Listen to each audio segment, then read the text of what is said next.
Welcome to Jhansi Ki Rani podcast, where we delve into the historical figures that shaped the itihas of our Bharat.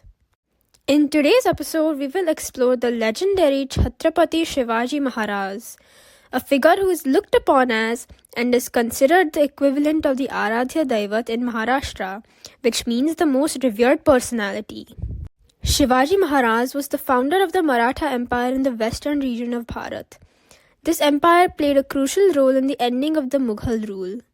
Maharaj's legacy is built upon his insightful strategies, his innovative military tactics, and his governance that was based on justice, which elevates him to be one of the most revered personalities in the state of Maharashtra and Bharat as a whole. In today's podcast, we will be focusing on the names that were given to Shivaji Maharaj by his guru, Swami Samartha Ramdas.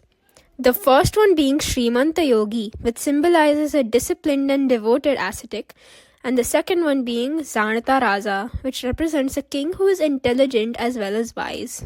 Before talking about the names that were given to Shivaji, we need to know about the time period that Maharaj was born in and lived in.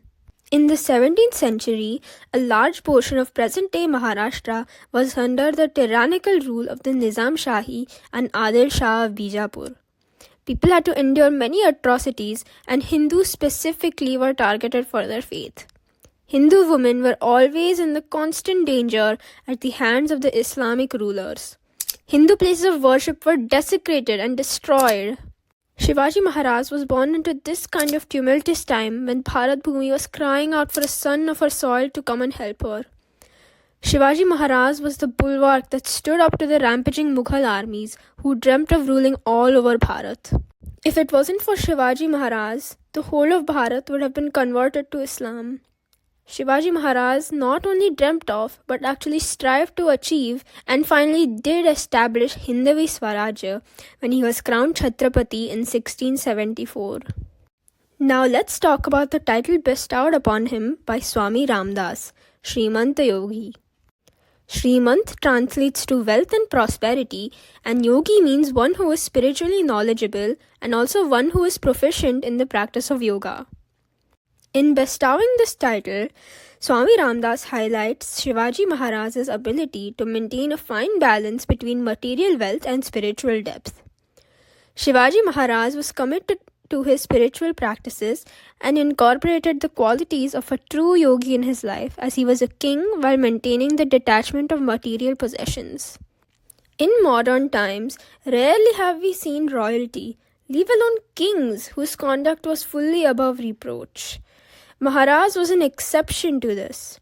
He is renowned for his integrity and his spotless character.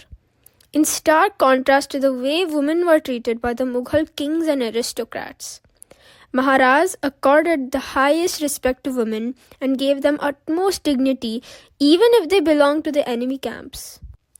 Shivaji was a royal king but yet a monk or a yogi. Maharaj's governance was influenced by his morals that came from his spiritual beliefs, which in turn were greatly influenced by his dharmic upbringing at the hands of his mother, the great Jizabai. Shivaji's aim was to have a Hindavi Swarajya. Hindavi Swarajya translates to self-rule of the Hindu people. When Swami Samartha Ramdas called Shivaji a Srimanta Yogi, he highlighted Shivaji's disciplined life not only to his dharma and people, but to a higher spiritual calling. Swami Samartha Ramdas wrote the following about Shivaji Maharaj. Nishchayacha Mahameru, Bahuta Jhansi Adharu, Akhanda Sthiti Cha Nirdharu, Srimanta Yogi. This translates to the great mountain of determination who is the support for many people, determined to remain unbroken and steadfast, Srimanta Yogi. The next name we will discuss is Janata Raja. Janata Raja translates to King of the People. This title correctly embodies the heart of Shivaji's governance. He was a man who rose purely of his own merit with no royal lineage or backing. He created his army of Mauras not only from the warrior classes but from the common citizens that belonged to all classes. Shivaji was a part of his subjects and he always listened to them as well as their grievances. His treatment of his subjects as they were a part of his family only added to their adoration of him and evoked fierce loyalty towards him in their hearts. Shivaji made significant changes with the various things that he did.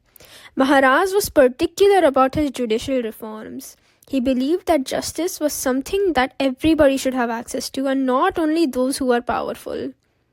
Maharaj was very involved with his subjects. He would always try to understand the problems firsthand, ensuring that his governance was accurately fulfilling the needs of his subjects. One of my favorite stories of Maharaj is the story of the milkmaid Hira. She was the milkmaid who delivered milk inside the ramparts of the Raigad fort. According to the strict protocols that were laid down by Maharaj, the doors of the fort would close at sunset and they were not to be opened for anyone until the next morning. One evening, Hira gets delayed inside the fort but is desperate to get back home to her hungry baby.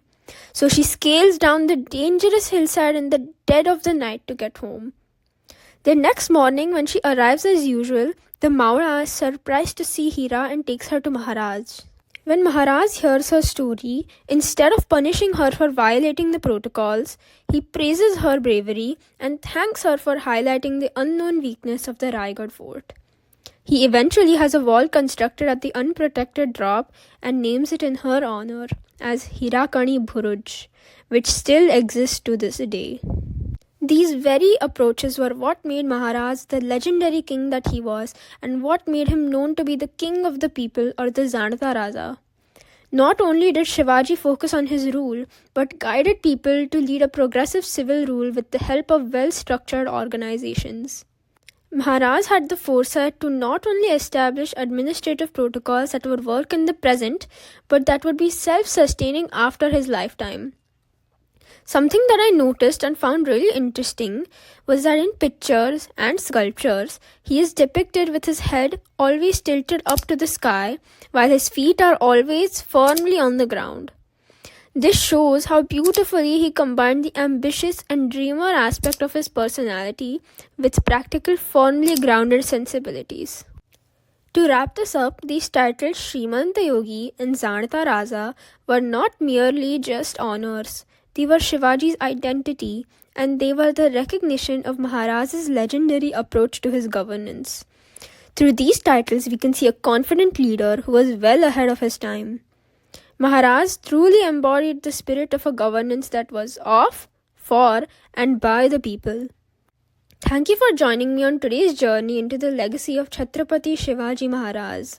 I hope that this episode will give you insight on why he is such a revered and respected figure.